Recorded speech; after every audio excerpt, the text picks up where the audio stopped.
तऱ्हाडी येथील केळीला इराणमध्ये उच्चांक दर, आधुनिक शेतीतून 2 भावांचे यश।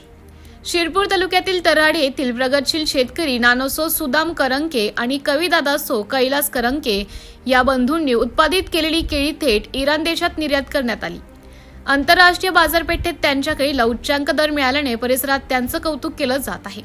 करंके बंधूंनी माती परीक्षणावर आधारित खत व्यवस्थापन, ठिबक सिंचनाद्वारे पाणी नियोजन, रोग व कीड नियंत्रण तसेच फळांची ग्रेडिंग व आधुनिक पॅकिंग यावर विशेष भर दिला। त्यामुळे त्यांच्या केळीचा दर्जा निर्यातक्षम ठरला। मागील वर्षी देखील त्यांनी इराणमध्ये केळी पाठवली होती। यंदा सलग दुसऱ्या वर्षी निर्यात यशस्वी झाल्याने शिरपूर तालुक्यासह खानदेशात त्यांचं कौतुक होत आहे।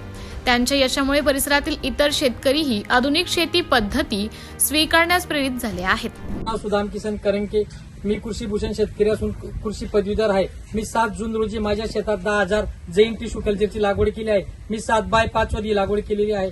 माझं अगोदरच पूर्व नियोजन होतं की माझा माल हा एक्सपोर्ट व्हायला पाहिजे, निर्यात व्हायला पाहिजे। त्याच्यासाठी मी सगळी काळजी घेतली, फुल केअर केला आहे। प्रत्येक झाडाला मी बीआय केला आहे, स्कटिंग बॅग लावली आहे, स्प्रे मारले आहे। त्याच्यामुळे माझ्या कामाला योग्य मोबदला मिळाला आहे। आणि विशेष करून जी कंपनी एक्सपोर्टसाठी काम करते ती खानदेशातली असल्यामुळे आपलेच माणसं आहेत, तीही शेतकऱ्यांसाठी नेहमी धडपड करीत असतात।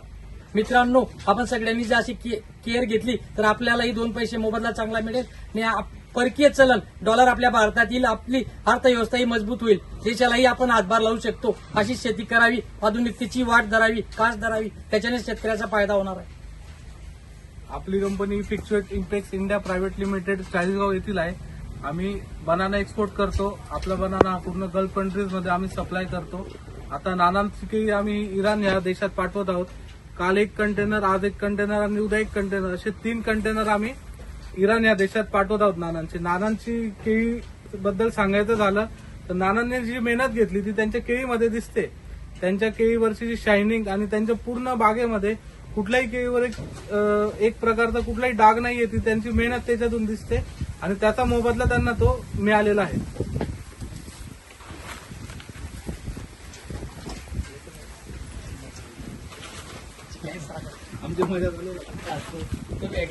लोकनायक न्यूज साठी प्रतिनिधी ज्ञानेश्वर सैंदाने, शिरपूर।